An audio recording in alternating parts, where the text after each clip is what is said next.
안녕하세요. 이번 시간에는 데이터 과학과 사회 변화에 대해 알아보도록 할게요. 데이터 과학이 세상을 지배할 시대가 도래하였습니다. 사람들은 데이터 기반 의사결정을 선호하며 데이터의 중요성이 커지고 있습니다. 과거에는 국가가 주요 데이터의 독점자였으나 2010년 이후 데이터 기업들이 국가와 비슷한 영향력을 가지게 되었습니다. 앞으로 데이터 권력은 데이터를 연결하고 통합하는 자가 지배할 것입니다. 누구나 이런 경험 한 번씩 있으실 겁니다. 가방 하나 사볼까 생각하고 있는데 어떻게 알고 컴퓨터를 켤 때마다 가방 광고가 뜨고 집 앞 마트를 지나가면 우유가 떨어진 건 또 어떻게 알고 휴대폰으로 우유 할인 광고 문자가 날아오고 유튜브에서는 어쩜 그렇게 내 관심사만 쏙쏙 파악해서 관련된 영상을 추천해 주는지. 이런 마법 같은 일이 가능해진 이유, 바로 빅데이터 때문입니다. 이미 지금 우리 생활과 산업 전반에 걸쳐 엄청난 영향력을 발휘하고 있으며 앞으로 4차 산업혁명 시대에 더 큰 힘을 발휘할 기술, 빅데이터 산업에 대해 알아보겠습니다. 빅데이터란 디지털 환경에서 생성되는 수치와 문자, 영상 등 모든 데이터가 포함된 대규모 데이터로 말 그대로 빅, 대용량의 정보를 다루는 기술을 말합니다. 특히 스마트폰과 소셜 네트워크가 보급되면서 어마어마한 양의 데이터들이 쏟아져 나오고 있는데 KT경제경영연구소가 2015년에 발표한 자료에 따르면 1분 동안 전 세계에서는 2억여 건의 이메일이 발송되고 있으며 330만여 건의 페이스북 콘텐츠가 공유되고 있고 410만여 건의 구글 검색이 이루어지고 있다고 합니다. 단 1분 동안 말입니다. 빅데이터 산업은 바로 이런 방대한 양의 데이터를 분석해 가치 있는 정보를 추출하고 이를 활용해 새로운 경제적 가치를 창출하는 산업을 말합니다. 막힌 구간을 피해서 빠른 길로 안내하는 티맵 서비스나 나의 관심 상품을 알아서 추천해주는 큐레이션 서비스도 바로 빅데이터를 활용한 기술입니다. 뿐만 아니라 미국 뉴욕과 로스앤젤레스에서는 이 빅데이터 기술을 이용해 언제 어디서 범죄가 일어날 것인지, 누가 재범을 할 것인지를 미리 예측해 범죄율을 20에서 30%나 감소시키기도 했으며 스웨덴 자동차 회사 볼보는 50만 대 가량의 차가 팔린 뒤에야 알게 됐을 결함을 미리 포착해 수정함으로써 비용을 크게 줄일 수 있었습니다. 또 미국의 한 병원에서는 앞으로 환자들의 진료 정보를 분석해 환자가 미래에 겪을 수 있는 질환이나 증상을 미리 예측해 예방할 수 있는 의료 서비스를 진행하겠다는 계획을 세우기도 했습니다. 이렇게 축적된 데이터를 어떻게 분석하고 활용하느냐에 따라 그 쓰임새가 무궁무진한 빅데이터. 이번 단원에 배울 학습 목표입니다. 데이터 과학으로 인한 사회 변화를 이해할 수 있다. 데이터의 양면성을 이해할 수 있다. 이번 시간에 체크하고 넘어갈 개념들입니다. 마이데이터 서비스, 학업 조기 경보 시스템, 스마트팜, 데이터의 양면성에 대해 배우겠습니다. 데이터 과학이 사회를 어떻게 변화시켰을까? 의료, 마케팅, 금융, 교육, 농업 등 다양한 분야에서 데이터 과학이 이용되고 있습니다. 데이터 과학은 데이터를 수집하고 분석하여 여러 분야에서 의사결정을 지원합니다. 다양한 분야에서 현대사회를 변화시키며 사회 문제를 해결하는 데 크게 기여하고 있습니다. 데이터 과학의 활용을 영상을 통해 확인하겠습니다.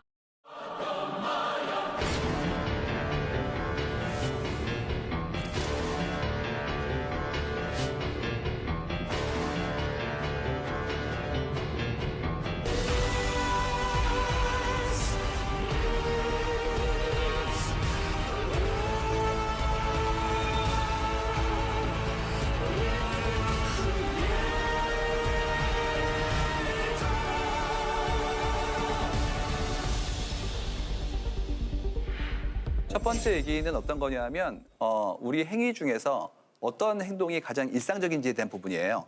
사람이 꼭 필요한 것들이 있거든요. 어떤 게 필요한 게 있을까요? 의식주. 그죠? 당연하죠. 재밌는 거는 한국은 그거를 의식주라고 그러는데 중국 분들은 식의주라고 한대요. 그래서 그 순서가 좀 다릅니다. 중요도에 대한 부분들이 다른 거죠. 근데 음식 없이는 살 수 있는 기간이 꽤 길지만 이거 없으면 살 수 없는 부분들이 있어요. 어떤 건지 아십니까? 아닌데? 음식이 제일 중요한데. 산소가 제일 빠르고요. 그다음에 음식이라고 하는 것보다 마시는 거, 물이 없으면 생존 기간이 굉장히 줄어요. 실제로 마시다 그러면 떠오르는 게 뭔지에 대한 거예요. 어떤 게 있으세요? 마시다. 네. 아까 대기실에서 라면 국물 마시던 분. 아하. 라면 국물 시원하게 국물을 들이키시더라고요. 물. 그죠. 물 굉장히 중요하죠. 또 없습니까? 콜라요. 콜라 또 나오고요. 물 대신 콜라죠. 네. 저는 사실 물보다 많이 마시는 게 커피거든요. 아, 커피. 네. 그 예전 커피보다 많이 마시는 게 소주. 예. 실제로 한국 분들한테 마시다에 제일 중요한 건 술이었어요. 그래서 이런 얘기 많이 하지 않습니까? 언제 소주 한 잔 해요. 술만 한 마리는 사실 술을 먹자는 것보다 얘기하자는 그런 얘기였거든요. 그래서 어떤 교류의 메타포로서 쓰였던 게 술이 제일 많았었어요. 근데 저희 데이터에 2010년도부터 술을 역전하는 게 나왔습니다.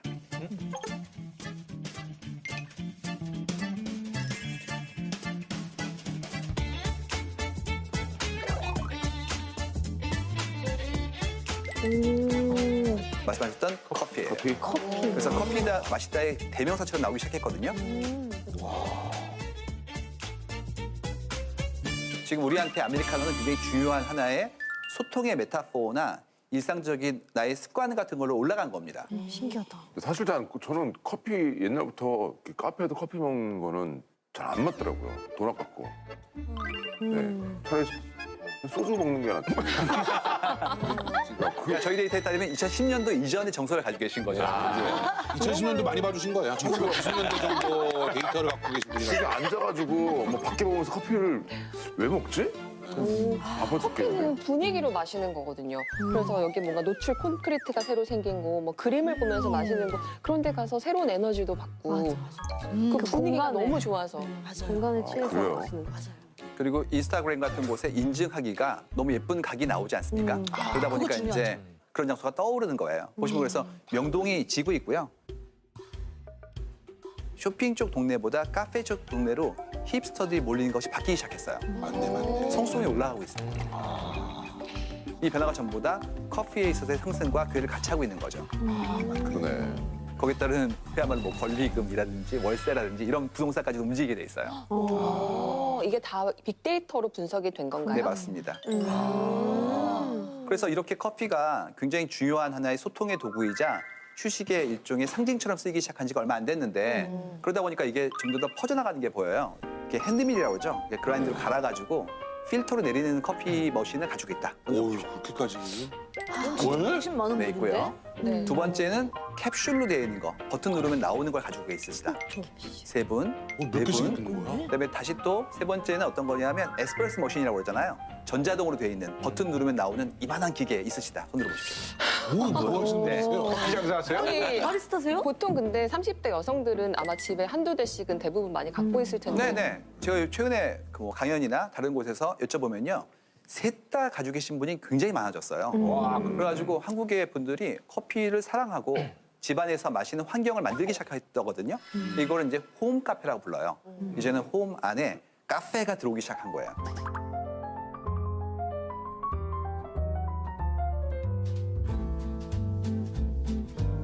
그리고 하나 더 간다면 이제 원두를 볶아서 배달해주는 서비스가 가능해집니다. 이유가 각자의 집안에 머신이 들어왔기 때문에 커피 빈 같은 것들도 로스팅을 가장 최근에 하면 향이 남아있잖아요. 맞아요. 그래서 정기적으로 하는 서비스가 가능해질 거예요. 맛있겠네, 진짜. 이게 바로 트렌드를 기반으로 한 신사업 기획이에요. 아, 그러네. 저희 어렸을 때는 요구르트, 우유 뭐 이거 배달을 했는데 이제는 그게 아니라 원두를 배달을 해야 되는 시기가 되는 뭐 그런 건데. 네. 바뀌고 있어요. 삶이라는 게. 더 풍요로워지고 있고 내 취향이 섬세해지고 있고 그 취향을 돕는 산업이 커지고 있는 거죠. 그러니까 우리의 얘기하는 삶의 질이 올라간 속도가 빨라진 걸 볼 수가 있어요. 이게 커피가 단순히 마시는 게 아니라 어떤 그 데이터의 흐름을 보면 이제 우리의 삶의 방식이 바뀌고 있다는 걸 보여주는 거군요. 그렇죠. 이게 그럼 왜 변하는 건지 이런 것도 알 수 있나요? 저희가 다루는 빅데이터는 소셜 빅데이터인데요. 여러분이 남기신 기록들이 전부 다 개인의 히스토리거든요. 그 히스토리가 전부 다 저장돼요. 그런 작업들 저희가 지난 20년간 280억 건 정도를 모았어요. 이걸 분석하려면 그 안에 들어있는 의미를 파악해야 되기 때문에 300만 이상의 어휘하고 3천만 이상의 어절로 분해해서 이해하는 작업들을 해내고요. 그러면 동시에 여러분이 알고 싶어 하시는 우리 사회의 집단적인 행동과 거기에 따르는 어떤 욕망의 근원을 이해할 수가 있어요. 이번에는 데이터 과학이 이용되는 의료 분야에 대해 알아볼까요? 머신러닝 알고리즘을 사용해 환자의 의료 기록, 생활 습관, 유전자 데이터를 분석하여 질병 발생 가능성을 예측합니다. 예를 들어 당뇨병이나 심장병과 같은 만성 질환의 발생을 조기에 예측하여 예방 조치를 취할 수 있습니다. 전염병 발생 징후 조기 감지하여 확산을 추적하고 신속한 방역 대응, 건강관리 앱을 통한 자가 진단과 모니터링이 가능합니다. 환자의 유전 정보, 환경적 요인, 생활 습관을 분석하여 맞춤형 치료 계획을 수립합니다. 이를 통해 각 환자에게 최적화된 치료법을 제공할 수 있습니다. 데이터 과학은 마케팅 분야에서 다양한 방식으로 활용되며 기업이 더 효과적인 마케팅 전략을 수립하고 실행할 수 있도록 도와줍니다. 마케팅 분야에 활용되는 주요 사례로는 고객 데이터를 분석하여 비슷한 특성을 가진 그룹으로 세분화함으로써 각 그룹에 맞는 맞춤형 마케팅 전략을 수립할 수 있습니다. 뿐만 아니라 구매 이력이 있는 고객에게 관련 제품의 광고를 제공할 수 있습니다. 과거 판매 데이터를 분석하여 미래의 제품 수요를 예측하고 이를 바탕으로 재고 관리 및 생산 계획을 최적화할 수 있습니다. 고객의 행동 데이터를 분석하여 이탈 가능성이 높은 고객을 식별하고 이들을 대상으로 한 유지 전략을 실행할 수 있습니다. 이와 같은 데이터 과학의 활용 사례를 통해 마케팅 전략은 더욱 정교해지고 기업은 효율적으로 자원을 배분하며 고객의 요구에 맞춘 맞춤형 서비스를 제공할 수 있게 됩니다. 영상을 통해 기업들의 빅데이터 활용법에 대해 알아보겠습니다. 자, 그럼 이진호 씨 아까 아시는 것 같은데 래플은 혹시 뭔지 아세요? 래플 짝퉁 아니에요? 아닌데. 래플레카? 네, 혹시 아시는 분 계신가요? 래플은 처음 들어봤는데. 래플? 이제 어떤 편의점에서 제품을 구매하고 덤으로 비싼 운동화까지 받을 기회가 온다. 당장 편의점 가죠. 가져가야죠. 그렇죠. 그래서 다른 데보다 경품을 주는 편의점을 당연히 찾아가겠죠. 그렇죠. 추첨을 통해 당첨된 사람에게만 한정판 제품을 구입할 수 있는 이런 기회를 주는 맞아요. 래플. 예전에 기억나실 거예요. 뉴스 보시면은 이틀 전, 3일 전부터 가게 앞에서 줄 서 있잖아요. 줄 서 있었어요. 근데 이게 좀 문제가 많다 보니까 그러면 우리가 응모를 받아서 당첨이 된 사람에게 살 수 있는 기회를 주자라고 만든 것이고요. 그래서 이제 기업에서 데이터를 돌려보니까 요즘 젊은 사람들 사이에서는 나이땡 운동화에 관심이 엄청 많다. 네. 그래서 운동화 업체하고 협업해서 100만 원짜리 한정판 운동화를 경품을 주는 이벤트를 여는 거죠. 이런 것도 결국에는 데이터들이 모여가지고 그러네. 사람들이 좋아하는 상품을 이제 응모로 내거는 거죠. 데이터 과학은 금융 분야에서 매우 중요한 역할을 하며 다양한 방식으로 금융 서비스의 효율성과 정확성을 높이고 있습니다. 다음은 데이터 과학이 금융 분야에 이용되는 주요 사례들입니다. 거래 패턴을 분석하고 정상 거래와 다른 이상 거래를 실시간으로 탐지합니다. 예를 들어 신용카드 사용자의 평소 패턴과 다른 거래가 발생하면 즉시 경고를 보내는 시스템입니다. 다양한 데이터 소스를 활용해 고객의 신용 점수를 계산하고 대출 승인 여부를 결정합니다. 전통적인 신용 기록뿐 아니라 소셜 미디어 활동, 온라인 구매 패턴 등도 분석하여 신용 평가와 대출 승인 시 이용합니다. 투자 포트폴리오를 분석하고 위험 대비 수익을 극대화하는 최적의 자산 배분 전략을 수립합니다. 데이터 과학의 활용 사례는 금융 서비스의 질을 높이고 금융기관의 운영 효율성을 극대화하며 고객 경험을 개선하는 데 중요한 역할을 하고 있습니다.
데이터 과학은 교육 분야에서 학습 경험을 개선하고 학생들의 성취도를 높이는 데 다양한 방식으로 활용되고 있습니다. 다음은 데이터 과학이 교육 분야에 이용되는 주요 사례들입니다. 정부는 교육 정책의 효과를 데이터를 통해 평가하고 정책 개선 방안 수립 시행할 수 있습니다. 학교는 학습 데이터를 분석하여 학습 패턴을 파악하고 학습 습관을 개선할 수 있는 맞춤형 피드백을 제공합니다. 예를 들어 특정 과목에서의 반복적인 실수를 식별하여 추가 학습 자료를 제공할 수 있습니다. 학생들의 성적을 예측하고 위험 학생을 조기에 발견하여 필요한 지원을 제공합니다. 교수 학습 지원 시스템을 개발하여 학생 개개인의 학습 속도와 이해도를 실시간으로 분석하여 맞춤형 학습 경로와 자료를 제공합니다. 자연어 처리 기술을 활용해 자동으로 학습 자료를 생성하거나 시험 문제를 출제할 수 있습니다. 학습자뿐만 아니라 교사에게도 성과 분석을 통해 개선할 부분을 식별하여 교수법을 향상시킬 수 있습니다. 이와 같은 데이터 과학의 활용 사례는 교육의 질을 높이고 학생들의 학습 경험을 향상시키며 교사와 교육기관의 운영 효율성을 증대시키는 데 중요한 역할을 하고 있습니다. 교육 빅데이터 분석을 통한 취업 및 진로 가이드 제공. 지금까지는 고등교육기관 졸업생의 취업 상담 과정에서 개인 특성에 맞는 효과적인 상담이 이루어지지 못하였습니다. 그 이유는 개인별 졸업 및 취업 정보를 융합 분석하기 위한 인프라가 마련되어 있지 않아 취업과 관련된 다양한 패턴 및 통계 정보를 도출하지 못하였기 때문입니다. 이러한 문제점을 해결하기 위해서 빅데이터 분석을 활용하여 대학 졸업생들의 다양한 취업 규칙이나 패턴을 분석하고 맞춤형 커리어 패스 모델을 개발하였습니다. 먼저 교육부 한국교육개발원은 국민건강보험공단, 한국산업인력공단, 한국고용정보원 등 기관별로 보유하고 있는 취업자 정보를 연계하고 국가교육센터 오픈랩을 통해 고등교육기관 및 졸업자의 정보를 추출하였습니다. 그리고 졸업생 정보 및 기업 정보를 세분화하고 세분화된 정보 간 연계 분석을 통해 졸업생 특성별 취업 패턴 및 기업 특성별 채용 패턴을 분석하였습니다. 분석 결과 대학 졸업생의 취업과 관련된 전공별 또는 성별, 지역별 특성을 찾을 수 있었고 졸업생 취업 패턴 및 기업 채용 패턴 분석 모델인 취업 및 진로 패턴 모델을 개발할 수 있게 되었습니다. 빅데이터 분석 결과를 활용하여 대학 졸업생 상담 담당자는 취업 상담 과정에서 취업 및 채용 패턴 정보를 바탕으로 개인별 특성을 고려한 1:1 맞춤형 취업 및 진로 상담을 할 수 있게 되었고 졸업생과 취업준비생은 실제 취업 현황을 바탕으로 구체적인 취업 계획을 세울 수 있게 되었습니다. 또한 교육정책 담당자들은 분석 모델을 바탕으로 청년 취업정책 효과를 모니터링하고 데이터에 기반한 교육정책을 수립할 수 있게 되었습니다. 데이터 과학은 농업 분야에서 혁신적인 변화를 이끌어내고 있으며 농업 생산성과 효율성을 높이는 데 중요한 역할을 하고 있습니다. 다음은 데이터 과학이 농업 분야에 이용되는 주요 사례들입니다. 드론과 위성 이미지를 이용해 작물의 생육 상태를 실시간으로 모니터링하고 데이터 분석을 통해 건강 상태를 평가합니다. 이를 통해 병해충 발생 여부를 조기에 발견하고 필요한 조치를 취할 수 있습니다. 과거 기상 데이터, 토양 데이터, 작물 생육 데이터를 분석하여 수확량을 예측하고 이를 바탕으로 시장 공급과 가격을 조절할 수 있습니다. 데이터 과학을 활용해 병해충 발생 가능성을 예측하고 사전에 방제 조치를 취할 수 있습니다. 예를 들어 특정 조건에서 발생할 수 있는 병해충을 미리 예측하고 예방 약제를 적시에 살포합니다. 유전자 데이터와 생육 데이터를 분석하여 고수와 병충해 저항성, 기후 적응성이 뛰어난 신품종을 개발합니다. 이와 같은 데이터 과학의 활용 사례는 농업의 생산성과 효율성을 크게 향상시키며 지속 가능한 농업 발전에 기여하고 있습니다.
농업을 더 스마트하게.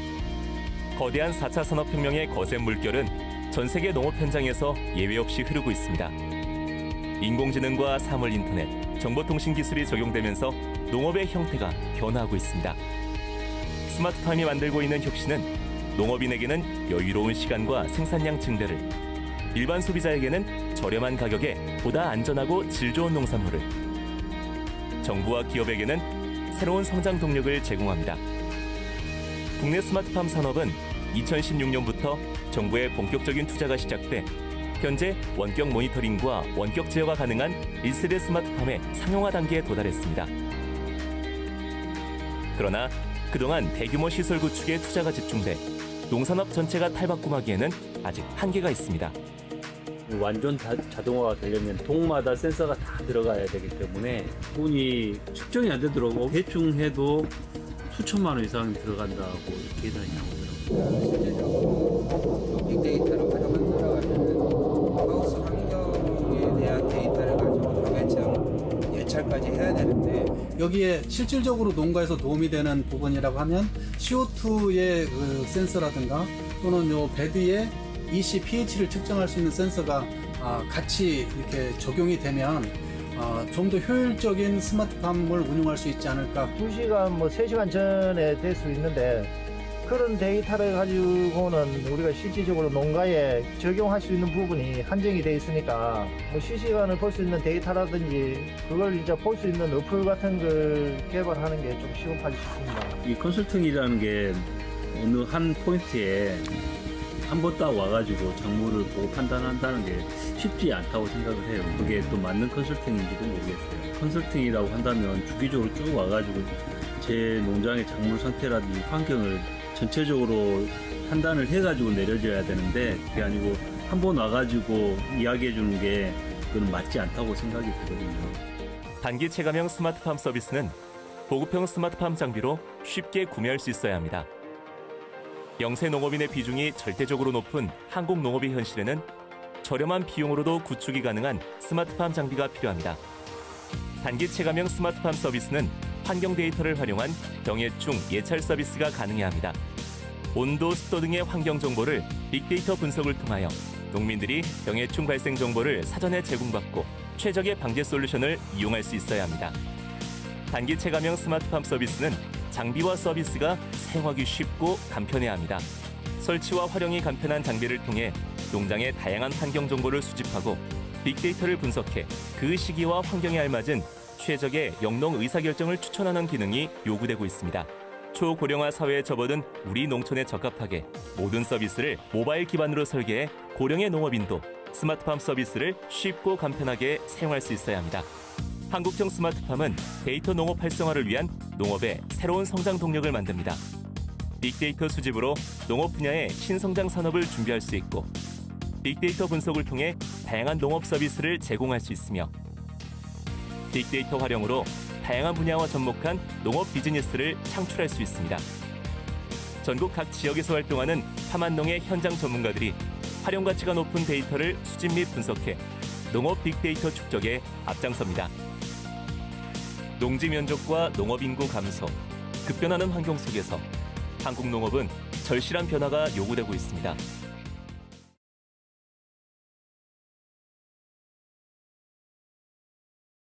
데이터의 양면성은 데이터가 지닌 긍정적인 측면과 부정적인 측면을 모두 포함합니다. 이는 데이터가 다양한 방식으로 유용하게 활용될 수 있지만 동시에 여러 문제점과 위험을 초래할 수도 있다는 것을 의미합니다. 긍정적인 측면은 데이터 분석을 통해 기업이나 개인이 더 나은 의사결정을 내릴 수 있습니다. 예를 들어 판매 데이터를 분석하여 인기 제품을 파악하고 재고 관리를 최적화할 수 있습니다.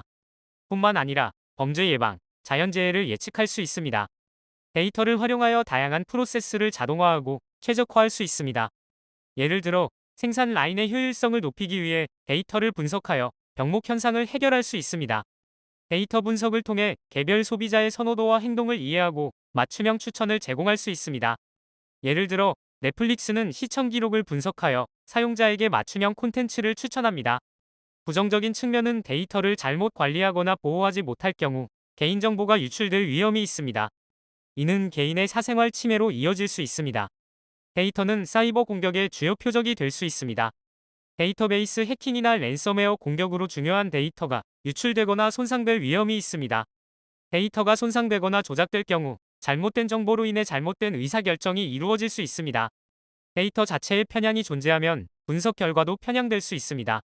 이는 잘못된 결론을 도출하거나 특정 그룹에 대한 차별을 초래할 수 있습니다.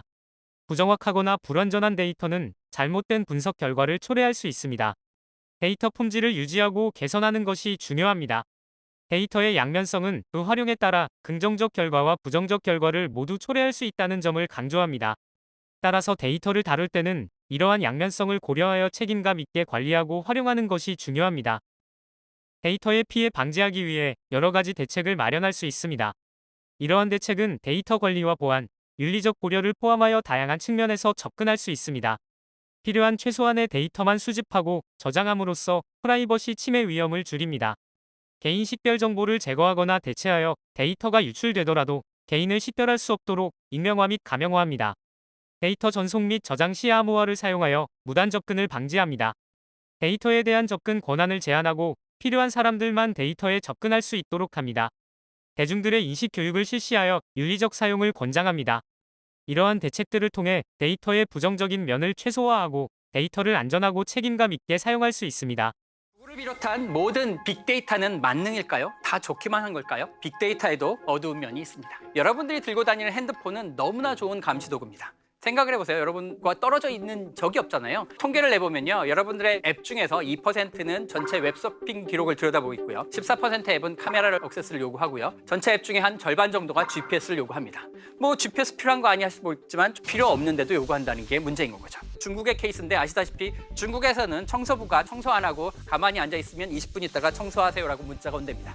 GPS가 어떻게 움직이는지까지 보고 있다는 건 거죠. 핸드폰이라는 게 여러분의 위치와 동일시되어 있기 때문에 핸드폰을 가지고 장난을 치면 여러분에 대한 모든 것을 알아낼 수가 있다는 건 거죠. 얼마나 많은 게 되느냐? 별의별 것들이 다 추적되고 기록됩니다. 그리고 얼마나 많은 데이터가 저장된지를 보여줄까요? 막스 슈렘스라고 하는 한 법대생이 페이스북과 소송을 했는데요. 페이스북의 개인정보를 소홀히 다루니까 나 이제부터 페이스북 안 쓸 거야. 네가 가진 내 정보를 다 내놔라 얘기했습니다. 이 친구가 페이스북을 많이 쓴 친구가 아니라서 뭐 한 요만큼 주겠지라고 했는데 무려 1200페이지를 주더라는 거죠. 그래서 들여다봤더니 친구 목록, 뉴스에 펼던 기사, 클릭했던 광고, 별의별 게 다 저장돼 있다는 겁니다. 이게 가능한 이유는 뭐냐면 저장 장치가 너무 싸졌기 때문에 그렇습니다. 심지어 어떤 앱들은요, 핸드폰에서 스크롤을 할 때 어떤 속도로 스크롤 하는 것까지 저장을 합니다. 여러분들이 마우스를 어떻게 움직이는 것까지 저장을 합니다. 왜냐하면 스크롤 하다가 느려지는 곳이 여러분들이 관심 있는 곳이고, 심지어 어떤 앱들은 여러분들의 눈동자를 추적해서 어디를 쳐다보는지까지 저장하고 있습니다. 그런 게 저장되는 게 현실인 겁니다. 이런 걸 어떻게 해야 되는 걸까요? 그렇다고 해서 저희가 뭐 핸드폰을 버릴 수는 없죠. 법과 테크놀로지가 서로 밸런스를 맞춰야 되는데 테크놀로지가 너무 빠르다 보니까 법이 늦게 쫓아오긴 하는데요. 우리가 공론화를 통해서 이게 문제가 된다는 걸 얘기를 해야 되는 겁니다. 그래서 일단 지나가기 전에 여러분들이 쉽게 따라할 수 있는 보안 요령인데요. 온라인 정보 올리는 거 주의하셔야 되는 건 거고요. GPS 가능한 꺼두셔야 되는 건 거고, 노트북 카메라에 당연히 스티커 붙여 넣어야 되는 건 거고요. 쿠키나 클라우드 서비스 조심하셔야 되는 거고요. 그리고 제가 하나 강조하신 거는 검색을 저장하지 않는 검색 엔진을 쓰시라는 겁니다. 빅데이터 때문에 벌어지는 최악의 상황이 뭘까요? 인포칼립스라고 하는 겁니다. 대면이 아니면, 서로 마주보는 게 아니면 서로 절대 못 믿는 사회가 되는, 신뢰가 붕괴되는 사회를 말합니다. 만약에 이런 거를 저희가 신경 쓰지 않는다면 정말로 모든 걸 믿을 수 없는 사회가 돼버리게 되는 거죠. 프라이버시와 데이터에 대한 사람들의 자각이 늘어나면서 어쩌면 더 이상 구글이 옛날 같은 역할을 못할 것이다. 그 대안으로 얘기한 것 중에 하나가 블록체인입니다. 암호화폐를 말씀드린 게 아닌 건 거고요. 신뢰의 인터넷에 기반을 두는 건 거라서 새로운 시스템 방법인 건데요. 물론 갈 길은 멉니다. 아직까지는 모든 걸 할 수 있는 건 아니라서요. 또 그걸 못 믿으시겠으면 최근에 월드와이드웹의 아버지라고 하는 팀 버너슬리 경께서 새로 시작하신 건데요. 솔리드라고 하는 겁니다. 소셜 링크드 데이터라고 해서 연결된 데이터라고 하는 건데요. 원래 처음에 월드와이드 만들었을 때는 이런 식으로 개인정보가 남용될 줄 몰랐기 때문에 자기 퍼스널 데이터에 대한, 개인정보에 대한 통제권을 정확하게 자기가 갖는 겁니다. 지금은 대부분 알다시피 여러분들의 정보는 다 대기업에 가 있거든요. 이게 사실 내 건데 걔네가 갖고 있는데 왜 우리가 소유권을 주장 안 하는지 사실 생각해보면 되게 이상한 거거든요. 내 건 내가 갖고 있어야 되는 겁니다. 그래서 아예 우리 거를 우리가 갖고 시작을 하자라고 하는 새로운 플랫폼이 저희 솔리드라고 하는 건 거고, 만약에 이게 완성이 되면 이때쯤 되면 저희가 개인정보를 조금은 좀 더 편하게 쓸 수 있지 않을까라고 생각을 합니다. 신뢰가 무너지는 사회에 살 수는 없잖아요. 만나서만 그 대화가 가능하다라고 하는 그런 원시대로 갈 수는 없기 때문에 이러한 것들에 대한 대안을 우리가 좀 더 공론화시키고 신뢰의 인터넷을 구축해야 된다고 생각을 합니다. 데이터는 인과관계를 증명해 주는 게 아닙니다. 상관관계를 보여줄 뿐이지, 인과관계는요, 변인을 통제하고 실험을 해서 증명을 해야 되는 건 거지 데이터가 바로 보여주는 게 아니라는 거죠. 그런데 대부분의 빅데이터 분석이 이런 실수를 합니다. 상관관계를 상상회로를 돌려가지고 인과관계로 포장을 한다는 거죠. 여러분들한테 드리고 싶은 마지막 테이크홈 메시지는 데이터와 네트워크를 함께 생각하라는 거죠. 결국 모든 것의 가치는 그 연결에서 나오는 거죠. 문제를 통해 학습한 내용을 점검해 봅시다. 정보 주체인 개인이 자신의 정보를 적극적으로 관리 통제하고 이를 신용관리, 자산관리, 건강관리 등 개인 생활에 능동적으로 활용하는 일련의 과정을 무엇이라고 하나요? 네, 맞습니다. 마이데이터 서비스입니다. 카카오뱅크나 토스를 이용하면 모든 은행 계좌와 보험 등의 금융정보를 일목요연하게 확인할 수 있습니다. 다음 빈칸에 들어갈 말은 무엇일까요? 데이터 과학은 데이터를 수집하고 분석하여 여러 분야에서 의사결정을 지원합니다. 또한 교육, 경제, 의료 등 다양한 분야에서 사회 문제를 해결하는 데 기여하고 있습니다. 문제를 통해 학습한 내용을 최종 점검해 보겠습니다. 데이터 과학으로 인한 사회 변화로 옳지 않은 것은 무엇인가요? 잘못 설명되어 있는 보기는 5번입니다. 스마트팜 빅데이터는 최적의 생산 환경을 제공해 줄 수 있습니다. 지금까지 학습한 내용입니다. 데이터 과학으로 인한 사회 변화를 알고 데이터 과학의 발전을 학습하였습니다. 데이터 과학이 의료, 마케팅, 금융, 교육, 농업 분야에서 어떻게 이용되고 있는지 학습하였습니다. 금융 분야에서 사용되는 마이데이터 서비스에 대해 학습하였습니다. 데이터의 양면성과 피해 방지 대책에 대해 학습하였습니다. 지금까지 데이터 과학과 사회 변화에 대하여 학습하였습니다. 수고하셨습니다.